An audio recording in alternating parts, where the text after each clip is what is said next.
Hi, I'm Larry Puckett, the DCC guy.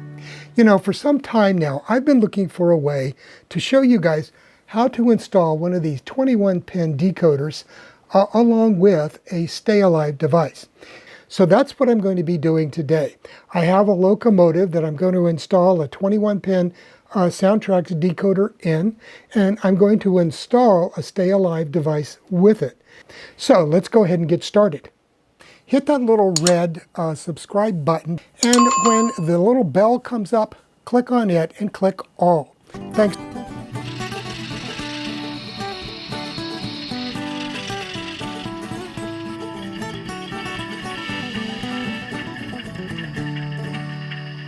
Let's go ahead, and I'm going to take the tender apart at this point.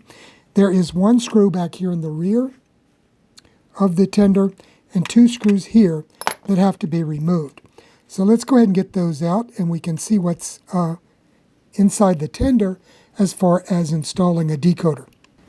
Okay, let's see. I think that's got it. There we go.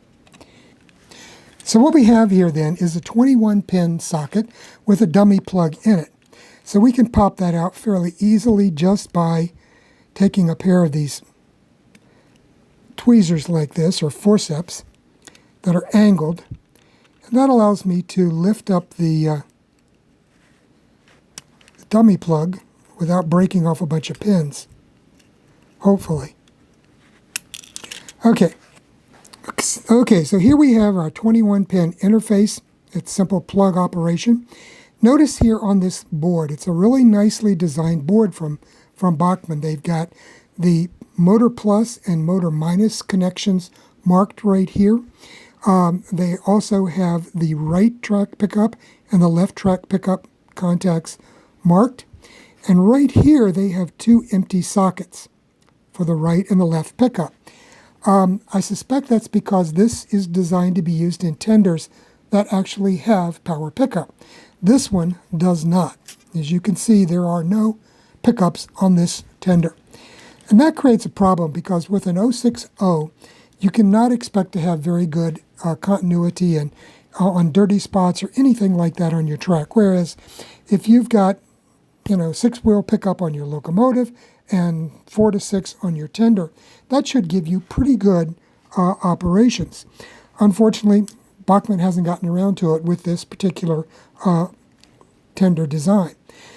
What I'm going to do, though, is, and consequently, you have two options, though, for increasing your power pickup capabilities. One is to add pickups to the underside of the tender here.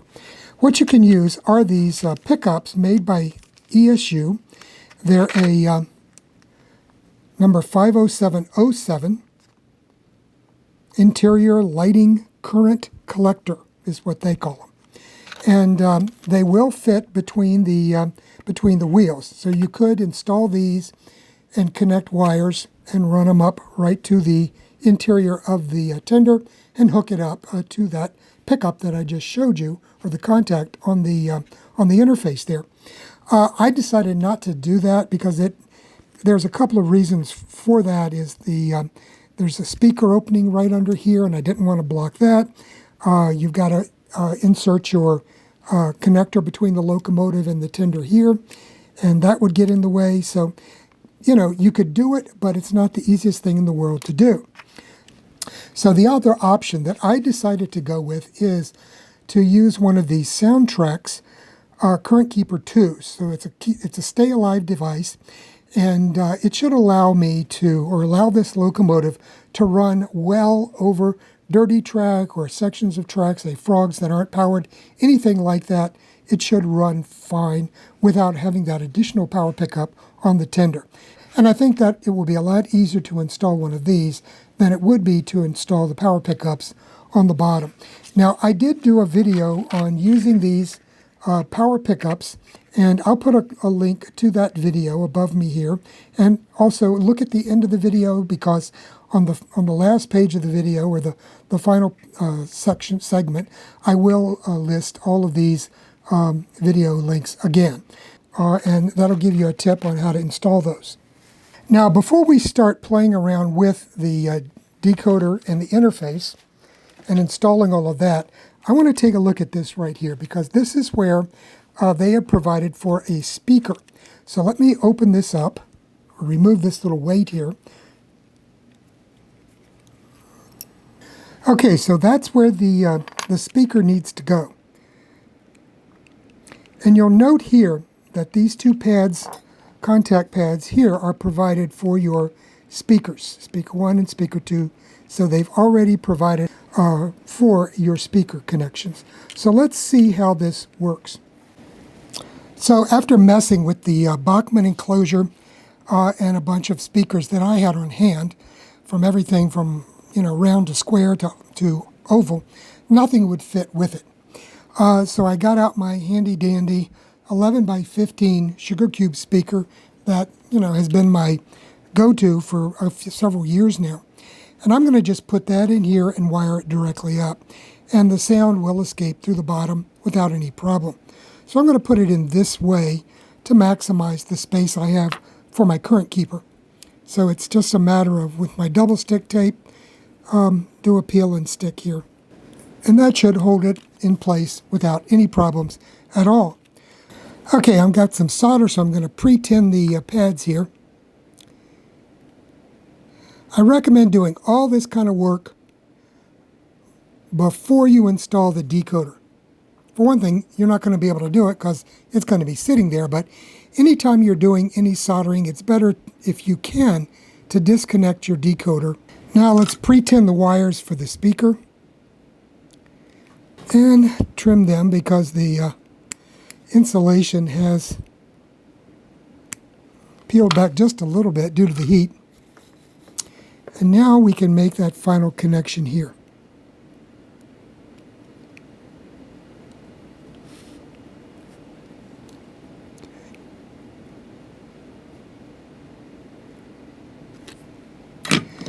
Okay, so now that speaker is ready for the sound decoder.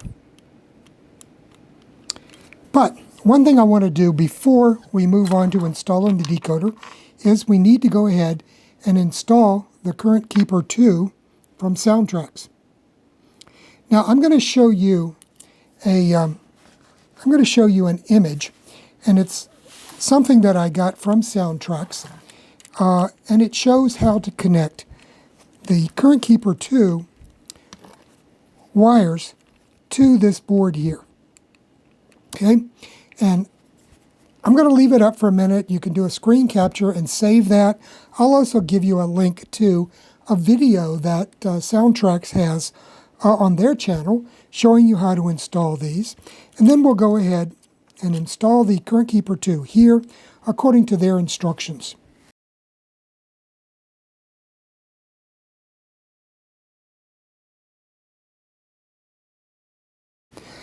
Okay, I went ahead and added a tab of my double-sided foam tape that I use to hold stuff in place, and I'm going to mount it right here behind the interface so I can leave these daggone holes open. Okay, one thing you want to make sure before you install anything like this, check your decoder position and make sure it's going to fit, because if I had installed that way, it would not have worked. So let's see here. Well, let me take a look and see where this is going to fit. Well, the current keeper 2 was not going to fit in there. It just won't because of the length of the SoundTraxx decoder. And so what I'm going to do is I've got this TCS KA1, which is a bit thinner.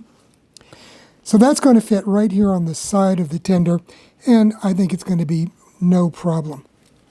Okay, I'm going to put a small tab of the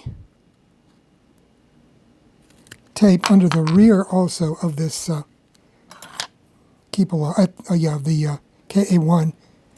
And these I can call Keep Alives because they are a true Keep Alive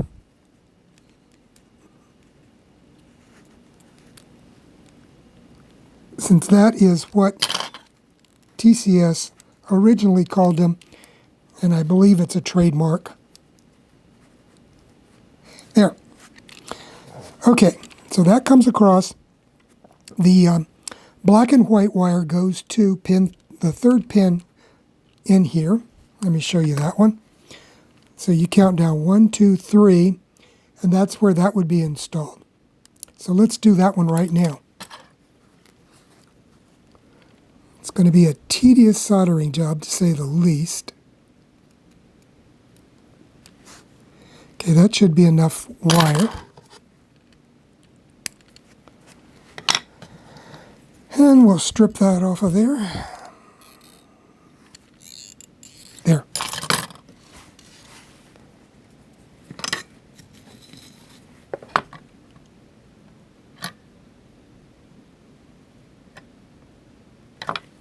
Okay.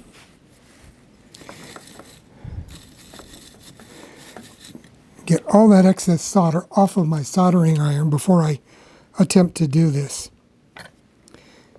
Now, like I said, it has to go in right here.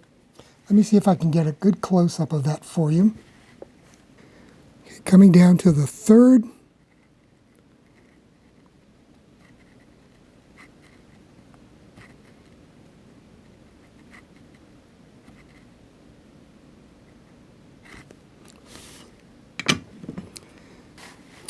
Now the blue wire attaches to the fifth little solder pad from the bottom.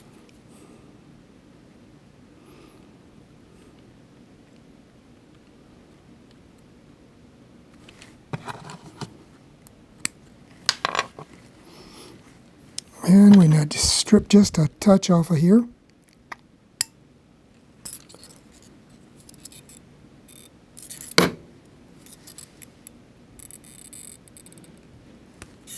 There. And I'm going to pre-tin it.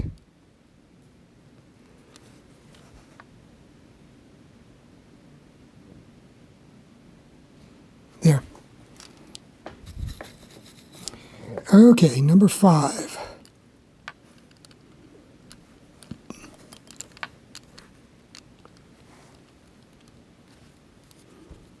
One, 2, 3, 4, 5.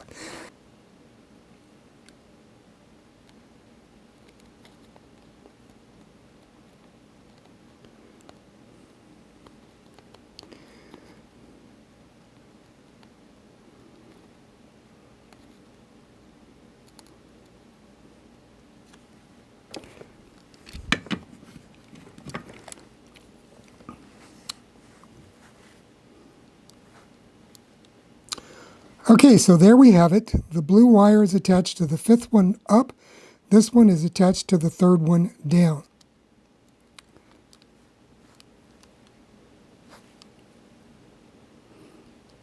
And I'm going to check that with a magnifying glass before I go any further. Now, for any of you who find that this kind of soldering would be outside the realm of possibility, one thing you can do is, because all of these wires are marked. You've got your motor plus and your motor minus. You've got your left and your right pickup wires identified here. So it would be just very, very easy to go ahead and tear this board out and install a wired decoder in its place with a keep alive or stay alive set of wires that you can wire directly to. And that way you wouldn't have to deal with this very, very fine wiring to connect the current keeper. Or you could install those ESU pickups on the wheels and connect them here and here, and you're good to go without a current keeper. So let me take a good close look at this before I put it on the programming track. Okay, I went ahead and tested this with my voltmeter just to make doubly sure, because that is such a very tight spot. And everything is clean, so we're in good shape. Now, as far as installing the decoder, on the SoundTraxx decoders, you want this plastic side here, the black plastic side, facing up. And then this is just going to slide in here. Now, one thing about these, just to make sure that everything lines up properly, there is a blank slot right here. There's no pin on this corner. And then this particular space is filled, so you can't force it the other way. So I'm just going to slide it in here, try to line it up from the bottom. Okay. And then just drop it in. Push it down straight so that you don't break any pins or bend them or anything like that.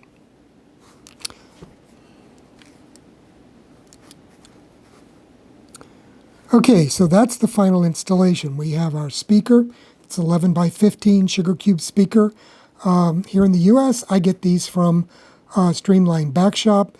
You can probably get these from any DCC supplier in the UK, like You Choose or any of the others. The KA1 TCS has a dealer in the UK now, so you can look up TCS UK and find where you can purchase these. These KA1s, I've been using these in a lot of installations, and they work just as well as a full-size Keep Alive or Stay Alive. It's just that they're not going to stay on for 10 seconds. They're only going to stay maybe 5 or 6 seconds, which is all you need, really. And they will fit in just about any space you can find. Now, the decoder, that is the SoundTraxx Eco 100 UK Steam decoder. Yes, this is a UK locomotive, the installation I've done here. But, you know, if Bachmann is using this type of interface in their American and other locomotives from around the world, it's going to be the same installation. Okay, let's go ahead and get it back together, and we can do a test of it. Now I'm going to go ahead and just slide this right under here, and we've got it set up.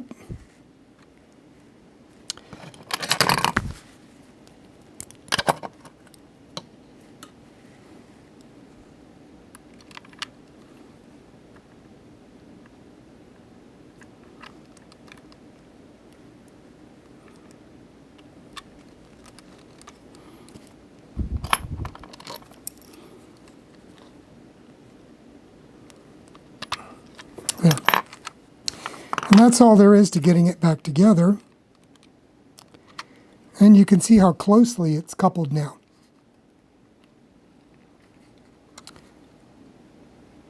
Okay, at this point, I'm going to go put it on my programming track, check it out, make sure that there's no shorts, and then we'll give it a test run. Well, I completed the installation and checked out the decoder, made a few changes to the sound volumes and that kind of thing. So let's go ahead, I've got it on the track, and we'll go ahead and take a look at it and listen to how it operates, and then we'll go ahead and wrap this up. Okay, so here I have my new Southern Railway 060 locomotive that we just installed the sound decoder in. So let's go ahead and give it a test. I'm going to switch to my shotgun mic so I can get better sound for the locomotive, and I'm not going to talk. I'll just, you know, put up text on the screen as to what I'm doing, and we'll go with that.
Well, that's a wrap for today's video.